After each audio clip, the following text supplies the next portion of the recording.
వెను తిరిగి చూడకుమా. యేసువైపు చూడుమా, వెను తిరిగి చూడకుమా. ఓ సోదరా, యేసునే చూడుమా. ఓ సోదరీ, యేసులో సాగుమా. జీసస్ హెల్ప్స్ ఫెలోషిప్ వారి యేసు వైపు చూడు కార్యక్రమాన్ని వీక్షిస్తున్న మీ అందరికీ కూడా నా హృదయపూర్వకమైన వందనాలు తెలియజేసుకుంటూ ఉన్నాను. ఈ యొక్క సమయంలో అన్నయ్య గారు దేవుని వాక్యాన్ని అందిస్తారు. వాక్యాన్ని అందించబోయే ముందు చిన్న ప్రార్థన చేసుకుందాం. పరిశుద్ధుడా యేసయ్యా, మీ నామానికి వందనాలు స్తోత్రాలు అయినా అయా తండ్రి, ఈ యొక్క సమయంలో ఈ కార్యక్రమాన్ని ఎంతమంది వీక్షిస్తున్నారో ప్రభువా, వారి యొక్క స్థితిగతులు ఎరిగిన దేవుడు, వారి యొక్క పరిస్థితులన్నీ ఎరిగిన దేవుడు నాయనా, నీ దాసుని నిలబెట్టుకొని అయా మా అందరితో మీరు మాట్లాడండి, సహాయం చేయండి. అయా తండ్రి, ఎవరే సమస్యలతో ఉన్నారో, ఎవరే బలహీనతలతో ఉన్నారో, ఎవరే లోటుపాట్లతో ఉన్నారో అయా తండ్రి మీరే మాట్లాడి బలపరిచి అయా మీ బలమైన కార్యాలు ప్రతి ఒక్కరి పట్ల జరిగించమని అయా మీకు అప్పగించుకుంటూ అయా నీ దాసుని హృదయంలో నుండి ప్రతి ఒక్కరితో మీరు మాట్లాడమని అయా నీ దాసుని మీద మీ అభిషేకం ఉంచమని యేసు నామములో అడిగివేడుకుంటున్నాము తండ్రి. ప్రభువునందు ప్రియమైన దేవుని పిల్లలారా, యేసు వైపు చూడు కార్యక్రమాన్ని వీక్షిస్తున్న మీ అందరికీ ప్రభునామములో నా ప్రత్యేకమైన శుభాలు తెలియజేస్తున్నాం. మరొకసారి మనందరము కూడా కలిసి యేసయ్య మాటలను తలపోసుకునే ఇలాంటి మంచి తరుణం మన ప్రభు మనందరికీ దయచేశారు. శ్రద్ధగా ప్రతి ఒక్కరూ కూడా ఈరోజు ఆ బైబిల్ గ్రంథంలో నుంచి కొన్ని మాటలు మీతో పంచుకోవాలని ఆశపడుతున్నాను. జాగ్రత్తగా వాక్యం మీద మనసు పెట్టి దేవుని మాటలను మనం ధ్యానం చేసుకుందాం. ఈరోజు పరిశుద్ధాత్మ దేవుడు మనకి తెలియచేయబోయే ఒక విషయం ఏమిటంటే, నీ దృష్టి ఉంచేది దేని మీద అనే అంశం మీద మనం ఈరోజున మనం ధ్యానం చేయబోదాం. అదేమిటి అని అంటే, మనుషులు యొక్క దృష్టి అనేకమైన వాటి మీద మనం పెడుతూ ఉంటాం. అయితే బైబిల్ ఏం చలవిస్తూ ఉంది అనే మాటని ఒకసారి చూద్దాం. చూడండి, మీ బైబిల్ గ్రంథాన్ని తెరిచి ఒక వచన భాగాన్ని చదువుకుందాం. యెషయా గ్రంథము 40వ అధ్యాయం 26వ వచనాన్ని చదువుకుందాం. మీ కన్నులు పైకెత్తి చూడుడి, మీ కన్నులు పైకెత్తి చూడుడి, వీటిని ఎవడు సృజించెను? వీటిని ఎవడు సృజించెను? వీటి లెక్క చొప్పున వీటి సమూహములను బయలుదేర చేసి వీటన్నిటికీ పేర్లు పెట్టి పిలిచిన వాడే కదా. తన అధిక శక్తి చేత, తనకు కలిగి ఉన్న బలాతిశయము చేత ఆయన ఒక్కటైనను విడిచిపెట్టడు. చాలు. ఇక్కడ అమూల్యమైన మాట ప్రస్తావన చేయబడింది. జాగ్రత్తగా మనం గమనించాలి. ఏమని ఇక్కడ వ్రాయబడుతుందంటే, మీ కన్నులు పైకెత్తి చూడండి అంటున్నాడు కదా. ఒకసారి మనం మన కళ్ళు పైకెత్తి చూస్తే దేవుడు కలుగు చేసిన ఒక అద్భుతమైన సృష్టి మనకు ముందు కనిపించుతూ ఉంటుంది. ఆదికాండములో 1వ అధ్యాయములో దేవుడు ఈ అద్భుతమైన సృష్టిని ఏ విధంగా కలుగు చేశాడో అనేది చక్కగా ప్రస్తావన చేయబడింది. ఆ విధంగానే ఈ ప్రకృతిలో అద్భుతమైన సృష్టి, చాలా గొప్ప సృష్టి. ఆ సృష్టిని చూసినప్పుడు మనకి చాలా ఆశ్చర్యాన్ని కలిగిస్తూ ఉంటుంది. సృష్టిలో ఉన్న యొక్క వినూత్నమైన సంగతుల మీద మన మనసు పెట్టి కొన్నిసార్లు మనం ధ్యానించినప్పుడు అవి కూడా ఎంతో గొప్పది అనే ఆ గొప్పతనాన్ని మనకి గుర్తు చేస్తూ ఉంటాయి. కాబట్టి ఈ రోజున మనం ఒక విషయాన్ని మనం ఆలోచించాలి. అదేమిటి అని అంటే, దేవుడు ఈ పగటి నేలుటి కొరకు ఒక పెద్ద జ్యోతిని, రాత్రి నేలుటి కొరకు ఒక చిన్న జ్యోతిని, అలాగే సంవత్సరాలు లేక రోజులు వారాలు దిది అన్నిటినీ తెలియచేయడానికి దేవుడు నక్షత్రరాశులను కలుగు చేశాడు. ఇవన్నీ కూడా చక్కగా వాటి పనులను అవి చేసుకుంటూ వస్తూ ఉన్నాయి. ఇప్పుడు కాదు, మనం ఇక్కడ ఆలోచించినట్లయితే భూమి దాని పనిని అది చేస్తూ ఉంది, సూర్యుడు తన పనిని తాను చేస్తూ ఉన్న, నక్షత్ర ప్రతిదీ కూడా వాటి యొక్క పనిలో అవి నిమగ్నమయ్యి, ఒకటి దేవుని మాటకు అవి సంపూర్ణమైన విధేయత చూపించి అవి పనిచేస్తూ ఉన్నాయి. రెండవది, అవి వాటికి ఇవ్వబడిన యొక్క ఆ సామర్థ్యము కొద్దీ అవి దేవుని నామాన్ని మహిమపరుస్తూ ఉన్నాయి. అవి వాటి హద్దులు మీరి భయం లేని స్వభావం కలిగినవిగా కాక దైవ భయము వాటిలో స్పష్టంగా కనిపిస్తూ ఉంది కదా. ఇక్కడ మనం జాగ్రత్తగా మనం ఆలోచించాలి. ఈ రోజున మనం ఆయన పోలికలో ఆయన రూపములో రూపించబడిన మనకి పరిశుద్ధాత్ముడు ఇక్కడ ఒక విషయాన్ని గుర్తు చేశారు. ఆయన గుర్తు చేసిన సత్యం ఏమిటి అని అంటే, మీ కన్నులు ఒకసారి పైకి చూడండి అన్నాడు. అది ఎంత అద్భుతమైన సృష్టి, ఎంత అందమైన సృష్టి, ఎంత గొప్ప సృష్టి. ఇంతే కాదు, ఈ సృష్టిలో ఆకాశ పక్షులు చక్కగా విహరిస్తూ ఉంటాయి. వాటి గురించి బైబిల్ గ్రంథంలో మాట రాస్తుంది. ఒకసారి ఆకాశ పక్షులు చూడండి, ఇత్తవు కొయ్యవు, కొట్లల్లో అవి ఏమీ కూర్చుకో, అయినా మీ పరలోకపు తండ్రి వాటిని పోషిస్తున్నాడు అన్నాడు. నిజమే కదా. అవి ఎంత హ్యాపీగా ఉంటాయి, ఎంత చక్కగా ఉంటాయి. చక్కగా అవి ఏ రోజుకి ఆ రోజు అవి బ్రతుకుతూ వాటి పిల్లల్ని బ్రతికించుకుంటూ అవి చక్కగా జీవనాన్ని గడుపుతూ ఉన్నాయి. మనుషులు రకరకాలైన అసూయలు, ద్వేషాలు, లేక విచారాలు, దుఃఖాలు, వేదనలు, బాధలు, అయినా రకరకాలైన సమస్యలు వలయాలలో ఈ రోజున మానవ జీవితం కొట్టుమిట్టాడిపోతూ ఉంది. అయితే పరిశుద్ధాత్మ దేవుడు ఇక్కడ ఒక గొప్ప మాట గుర్తు చేశాడు. పైన చూసినప్పుడు మనకి ఈ సృష్టిని, ఈ సృష్టిలో ఉన్న విధానాలు ఎంతో ఆహ్లాదాన్ని, ఆనందాన్ని మనకి పంచుతున్నాయి. అవి చక్కగా దేవుని నామాన్ని మహిమపరుస్తూ ఉన్నాయి. అదేవిధంగా ఈ రోజున ఇక్కడి నుంచి ఇంకొక మాట మనము ధ్యానం చేసుకుందాం. బైబిల్ గ్రంథాన్ని తెరిచి ఇంకొక మాట పరిశుద్ధాత్మ దేవుడు మనకి గుర్తు చేయబోతున్నాడు. ఆ మాట చూద్దాం. చూడండి, కొలసీలకు రాసిన పత్రిక 3వ అధ్యాయం 1వ వచనాన్ని చదువుకుందాం. మీరు క్రీస్తుతో కూడా లేపబడిన వారైతే, మీరు క్రీస్తుతో కూడా లేపబడిన వారైతే పైనున్న వాటినే వెదకుడి, పైనున్న వాటిని వెతుకుడి. అక్కడ క్రీస్తు దేవుని కుడి పార్శ్వమున కూర్చుండి ఉన్నాడు. దేవుడు కృపార్శాన్ని కూర్చుని ఉన్నాడు. పైనున్న వాటి మీదనే గాని పైనున్న వాటి మీదే కానీ సంబంధమైన వాటి మీద భూ సంబంధమైన వాటి మీద మనసు పెట్టుకొనకుడి. ఎలయనగా మృతి పొందితిరి. మీరు మృతి పొందితిరి, మీ జీవము క్రీస్తుతో కూడా యందు దాచబడి ఉన్నది. దేవుని యందు దాచబడి ఉన్నది. మనకు జీవమై ఉన్న మనకు జీవమై ఉన్న ప్రత్యక్షమైన క్రీస్తు ప్రత్యక్షమైనప్పుడు ఆయనతో కూడా మీరును ఆయనతో కూడా మహిమయందు పరచబడుదు. ప్రత్యక్షపరచబడుదురు. చాలు. ఇక్కడ అద్భుతమైన విషయము ప్రస్తావన చేయబడింది. చూడండి, ఏమన్నాడంటే క్రీస్తు మృతి పొంది తిరిగి లేచాడు అన్నాడు. నిజమే.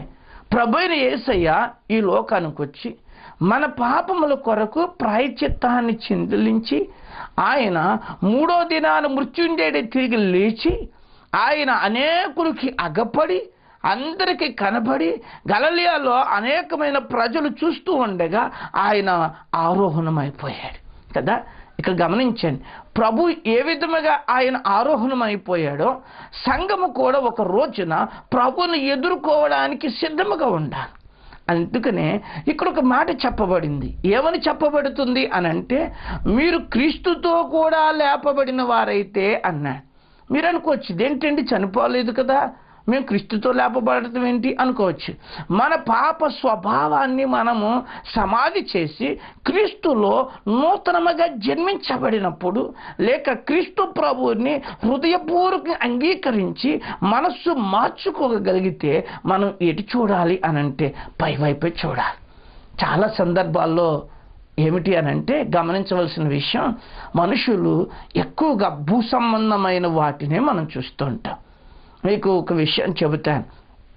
ఏమిటంటే పందిని చూడండి, దాని శరీర నిర్మాణం వలనేమో అది ఎప్పుడు కింద చూసుకుంటా అటు ఇటు తలకాయ తిప్పుకుంటా బురదొంక డ్రైనేజీలొంక ఎలాగైతే తిరుగుతూ ఉంటుందో, కొన్నిసార్లు మనిషి కూడా ఇంత అద్భుతంగా రూపించబడిన మనిషి, ఆయన పోలికను పొందిన మనిషి, ఆయన రూపంలో రూపించబడిన మనిషి, ఆయన అద్భుతమైన సృష్టిని నిర్మించి మన కొరకు ఆయన ఒక ఉన్నతమైన రాజ్యాన్ని సిద్ధపరిచి ఉన్నతమైన విలువలను మన కొరకు సిద్ధపరిచి ఉంటే మనం అటు చూడటం మాని కొన్నిసార్లు ఎటు చూస్తున్నామనంటే కింద వైపు చూస్తున్నాం.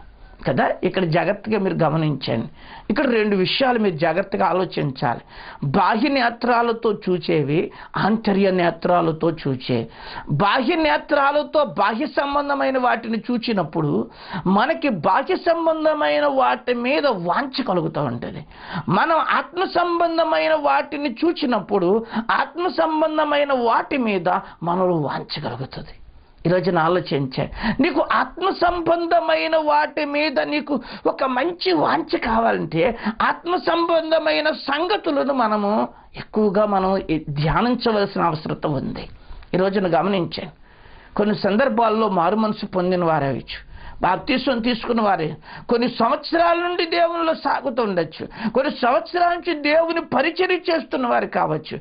ఏ పరిస్థితిలో ఉన్నా కొన్ని సందర్భాలలో వారి జీవితం దేని వైపు చూస్తున్నాను అంటే కింద వైపే చూస్తున్న స్వభావాలు కనిపిస్తున్నాయి. అది ఇక్కడ జాగ్రత్తగా మీరు నేర్చుకోండి కదా. మన ప్రభు పునరుద్ధానుడు కాబట్టి నువ్వు పైనున్న వాటినే వెతకాలి. పైన ఏమున్నాయి చూద్దాం. ముందు పైన ఏమున్నాయి అంటే బైబిల్ గ్రంథంలో మనకి స్పష్టమైన విషయాలు వ్రాయబడ్డాయి. అక్కడ మన తండ్రి ఉన్నాడు, మనల్ని రూపించిన దేవుడు యెహోవా దేవుడు ఆయన పైన ఉన్నాడు. అంతేకాదు మన కొరకు కల్వరి శిలువలో ప్రాణం పెట్టిన ప్రభు ఆరోహణుడై ఆయన తండ్రి కుడిపార్శ్వాన్ని విజ్ఞాపన చేయుచున్నాడు అని లేఖనాల్లో వ్రాయబడ్డాయి. ఆయన అక్కడే ఉన్నాడు, ప్రభు యేసయ్య. అంతేకాదు ఆయన ఉండటమే కాకుండా బైబిల్ గ్రంథం ఇంకొక మాట వ్రాయబడింది, మీ హృదయములను కలవరపడనీయొద్దు, తండ్రి ఇంట అనేక నివాసాలు కలవు అన్నాడు. అంటే మనకు నివాసాలు అక్కడే ఉంది. మీరు ఆలోచించండి, మన దేవుడు అక్కడున్నాడు, మన ప్రభు అక్కడున్నాడు. అంతేకాదు మన నివాసం అక్కడే ఉంది. ఇంకొక గొప్ప మాట వ్రాయబడింది, మీరు ఈ భూమి మీద ధనం సమకూర్చుకుంటారేమో, ఇక్కడ దొంగలు ఉన్నారు, ఇక్కడ చిమ్మెంటు పడదు, లేకపోతే ఇక్కడ చదపడుతుంది, ఇది వద్దు, మీరు పరసంబంధమైన ధనమును సమకూర్చుకోండి అన్న.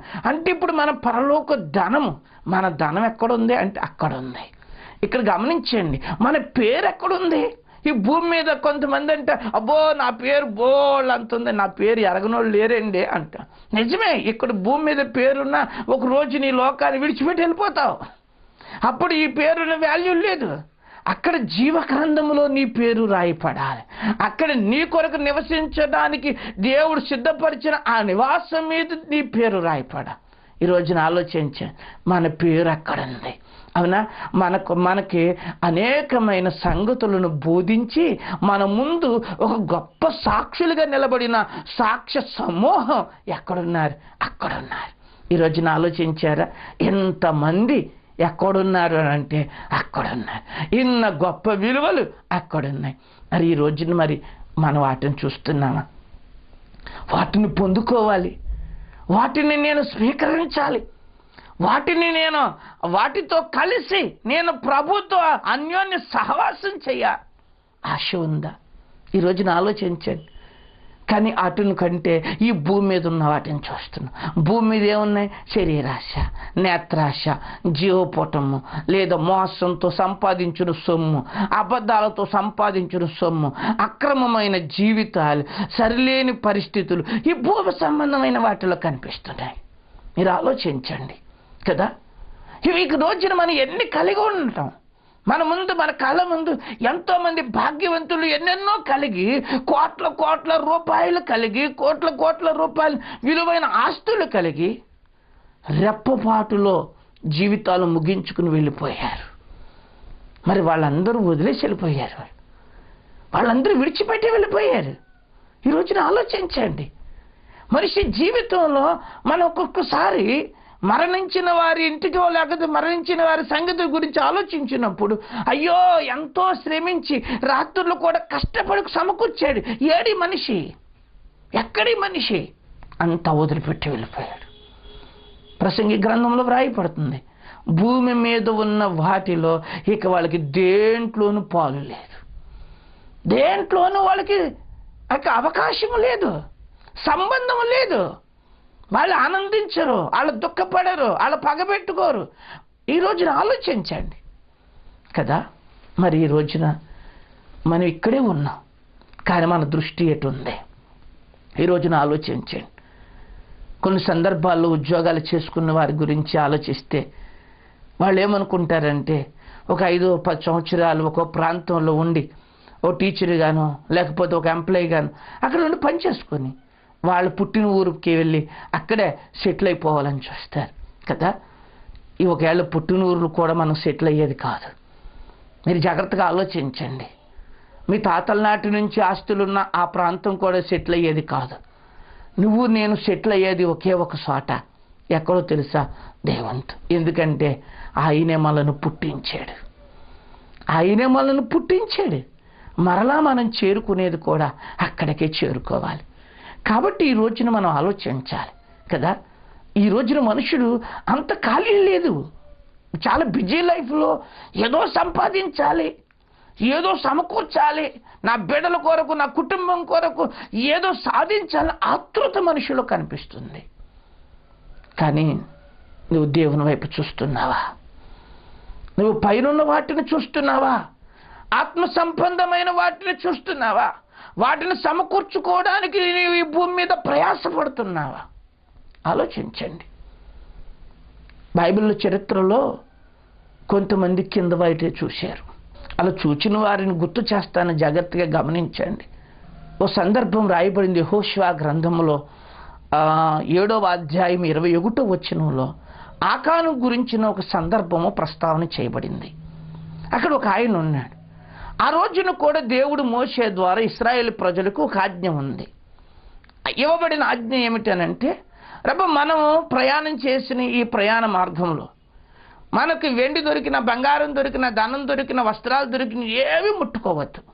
ఇవన్నీ శపితమైనవి. దేవుడు మనకి వరకు పాలు తేనెలు ప్రవహించు కానాను దేశాన్ని ఇస్తున్నాడు. అది మంచి దేశం, అది సారవంతమైన భూమి కలది, అది చాలా గొప్పది అని వ్రాయపడి.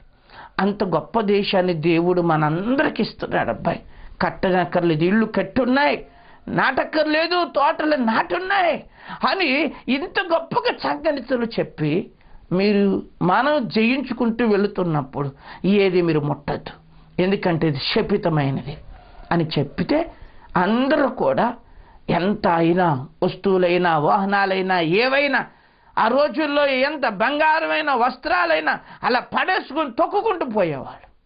ఎందుకంటే దేవుడు మాకు గొప్ప వాటిని ఇస్తున్నాడు, ఇవి మాకెందుకు అని ఒకడికి ఆశ కలిగింది. వాడి పేరు ఆకాను. అతను అనుకున్నాడు, కానానులు ఇస్తాడు కదా, అప్పుడు అందరికి వాటా వచ్చినప్పుడు నేను ఎక్కువ సంపాదించుకుంటే నేను అందరిలో గొప్పలాగా ఉండొచ్చు, భాగ్యవంతులాగా ఉండొచ్చు అని ముందే ఎవరికి తెలియకుండా కొంత బంగారం, వెండి కమ్మి, అలాగే షేనారు వస్త్రం తీసి తన డారాలో గొయ్యి తీసి గోతులు కప్పెట్టాడు. అనుకున్నాడు, భార్య పిల్లలు ఎవరు చూడాల, నా ప్లాన్ ఎక్లెస్గా సక్సెస్ అనుకున్నాడు. కానీ వీళ్ళు యుద్ధం చేయడానికి చిన్న ఊరికి వెళ్ళారు. అది హాయి అనే ఒక చిన్న పట్టణం. ముందు వేగులు వారు వెళ్ళి ఆ పట్టణాన్ని చూసి వచ్చన్నారు. మొత్తం అందరూ వెళ్ళక్కర్లేదు, స్త్రీలు పిల్లలు అసలు అవసరమే లేదు, మన పురుషులు కూడా అందరూ వెళ్ళక్కదా, చిన్న పట్టణం, చాలా గొప్ప గొప్ప పట్టణాలు జయించుకొచ్చేసాం, ఇదంతా మనం కొద్దిమంది వెళ్ళి జయించుకొచ్చేద్దాం, మీరు మిగిలిన వాళ్ళందరూ ఉండిపోండి, మనం కొద్దిమంది వెళ్దామని వెళ్ళారు. వెళ్ళిన వాళ్ళని హాయి పట్టణస్తులు తరిమి ఏం చేశారు తెలుసు, ఇశ్రాయేలు మీద దాడి చేశారు. అందులో కొంతమంది చచ్చిపోయారు. యెహోషువ చాలా బాధ కలిగింది. ఇంతవరకు ఓటమి లేదు, ఎందుకు ఈ రోజున మేము ఓడిపోయాం అని యెహోవా మందిరంలోనికి వెళ్ళి సాష్టాంగపడి ఆడవటం మొదలుపెట్టాడు. ఎప్పుడైతే ప్రార్థన మొదలుపెట్టాడో పాళ్యంలో పాపం చేసినాడు ఒకడు. ఎవరాడు, ఎక్కడ, ఎంతమంది, ఇన్ని లక్షల మంది, ఎలాగా సీట్లు వేసారు కుటుంబాల మీద. జబ్దీ కుటుంబం పట్టబడింది. ఈ కుటుంబంలో ఎవడు పాపం చేసినాడు అనగానే ఆకాను బయటకు వచ్చాడు. అయ్యా నేనేనయ్యా, నా డేరాలో ఇలా దాచిపెట్టానయ్యా. వెంటనే అతన్ని ఆ కూరని ఒక లోయలోకి తీసుకెళ్ళి వాళ్ళ భార్యని, వాళ్ళ పిల్లల్ని అందరినీ తీసుకెళ్ళి ఆ లోయలో నుంచోబెట్టి అందరూ రాళ్ళేసి కొట్టి ఆ కుప్ప మీద, రాళ్ళ కుప్ప మీద కొంత గడ్డేసి నిప్పు కూడా పెట్టారు. ఇది గుర్తుపెట్టుకోండి, దేవుని శాపం తన మీదకి వచ్చింది. సంపాదించుకున్న వాటిలో ఏమనుభవించలేదు. ఈరోజు దేవుని పిల్లలారా మనం ఆలోచించాలి. మనం ఎటు చూడాలి? మనం దేవుని వైపు చూడాల్సిన అవసరం ఉంది. మీరు ఆలోచించండి. ఇలాగే బైబిల్లో ఇంకొక వ్యక్తి మనకి కనిపిస్తారు, చాలా మంది ఉన్నారు. కానీ ఇంకొక విషయాన్ని మీకు గుర్తు చేస్తాను. అతడు చాలా గొప్ప దైవజనుడు, అనేకమైన అద్భుతములు జరిగించగలిగిన శక్తి కలిగిన రోషం గల దైవజనుడు ఎలీషా. అలాంటి దైవజనుడి దగ్గర పరిచర్య చేస్తున్నాడు. పరిచర్య చేస్తూ ఉండగా ఇంకా శరీరం సావలేదు, శరీర ఆశలు సావలేదు, సంపాదన మీద ఆశ ఇంకా అతనికి సావలేదు. అందుకే అతడు దైవజనుడితో తిరుగుతున్నాడు. కానీ ఇంకో పక్కన ఇంకా కొంత ఆశ ఉందని ఒకరోజున దైవజనుడి దగ్గరికి సిరియా దేశం నుంచి ఒక నయమాన్ వచ్చాడు, సైన్యాధిపతి. కుష్ఠరోగంతో వచ్చాడు. దైవజనుడు ప్రార్థన చేసి యొర్దాను నదిలో 7 సార్లు ములగమంటే ములగనని చెప్పిన తర్వాత తన సైనికుడు చెప్పిన మాట విని ములిగి స్వస్థత పొందుకున్న ఇతను దైవజనుడి దగ్గరికి వెళ్ళి కొంత సొమ్ము, కొన్ని బట్టలు తీసుకెళ్ళి దైవజను ముందు పెట్టాడు. దైవజనుడు ఏమన్నాడు తెలుసా? అద్భుతమైన మాట అన్నా. నేను ఎవరి సన్నిధిలో నిలుచున్నానో తెలుసా? నేను ఎవరి సన్నిధిలో నిలుచున్నాను? నాకు అవసరం లేదు. ఇక్కడ మనం ఆలోచించాలి. దానికి ముందు చూస్తే గిల్గాలులో ఉండటానికి ఇల్లు చాలక వాళ్ళు అడవికి వెళ్ళి కొన్ని పుల్లలు నరుక్కుని అక్కడ చిన్న గుడిసేసుకున్నారు. అప్పటికే ఎలీషా జీవితంలో కొన్ని ఇబ్బందులు ఎదురయ్యాయి. అంతకు ముందే వండుకోవడానికి తినడానికి ఏమీ లేక వాళ్ళు ఎర్రి ద్రాక్ష ఆకులు కోసి కుండలో వేసి వండితే అది చేదయ్యింది. మంచి కూర వండుకోవడానికి లేదు, మంచి ఇల్లు లేదు. అలాంటి పరిస్థితుల్లో అంత సొమ్ము తెచ్చి ముందు పెడితే అబ్బా అనలేదు. నేను ఎవరి సన్నిధిలో ఉన్నానో తెలుసా? మీరు ఆలోచించండి. కొన్నిసార్లు నాతో పాటు మా పాస్టర్ గారి పిల్లలు వచ్చినప్పుడు నేను అడుగుతాను, పాస్టర్ గారు పరస తెచ్చుకున్నావా? మీరుండగా నాకు పరస అవసరం ఏంటి? అవసరం లేదు పిల్లలకి, ఎందుకంటే యజమానుడిగా నేనున్నాను, నేను తీస్తాను. ఈరోజున ఆలోచించండి.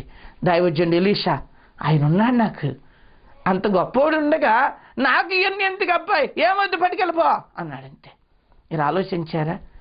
అస్సలు కక్కుర్తి పడలేదు. కానీ అదే సొమ్ము మీద గెహాజీ కక్కుర్తి పడ్డాడు. ఆ కక్కుర్తి తనకి, తన ఇంటికి, తన పిల్లలకి, తన వారసానికి కుష్ఠరోగం వచ్చింది. ఎంత బాధ! మీరు ఆలోచించండి.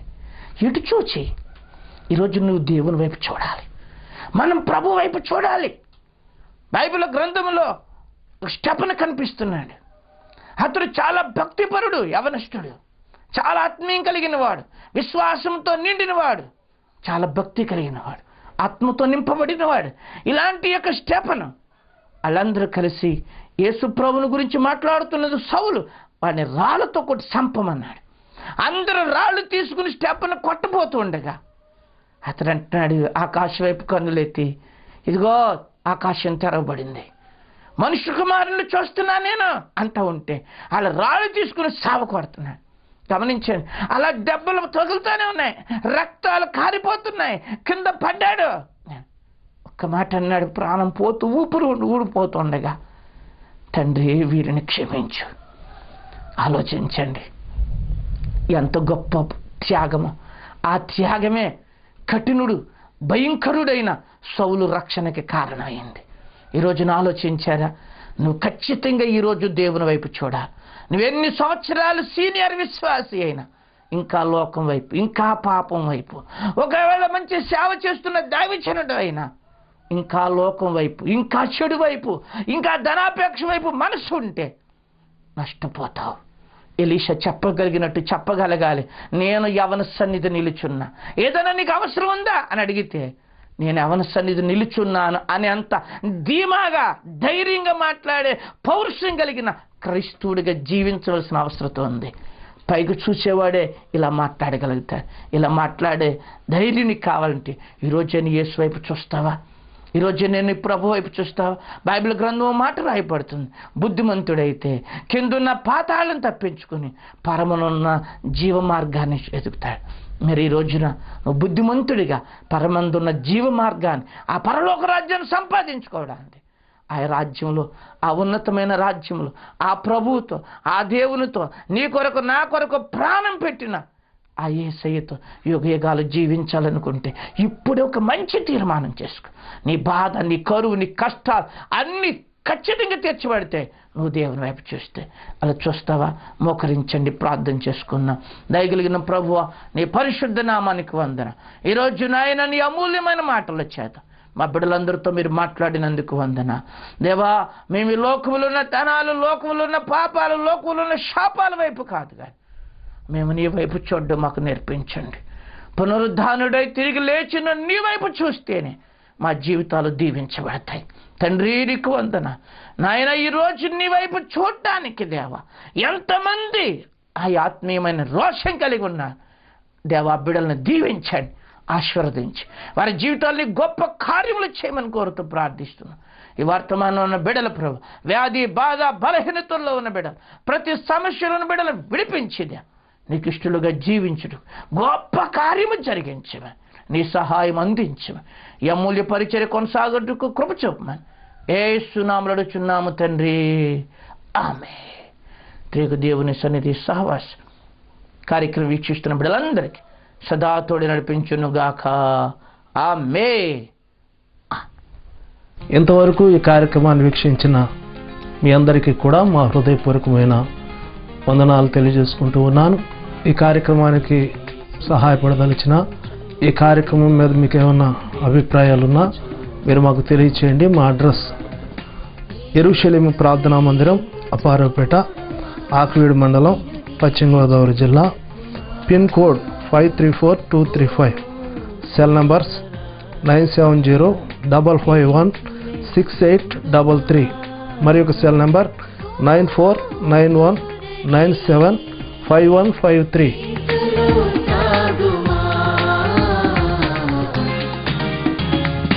యేసువైపు చూడుమా, వెనుదిరిగి చూడకుమా.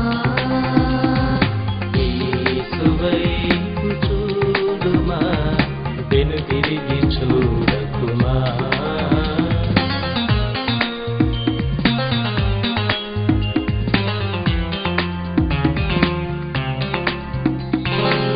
వ్యాధి బాధలైనను, ప్రజల వేదనలైనను, ఎన్ని కష్టాలు ఎదురైనా, ఎవ్వరూ నీకు లేకున్నా, యేసువైపు చూచుచు నిరీక్షణకు సాగుమా. యేసువైపు చూచుచు నిరీక్షణకు సాగుమా. యేసువైపు చూడుమా, వెనుతిరిగి చూడకుమా. యేసువైపు చూడుమా, వెనుతిరిగి చూడకుమా.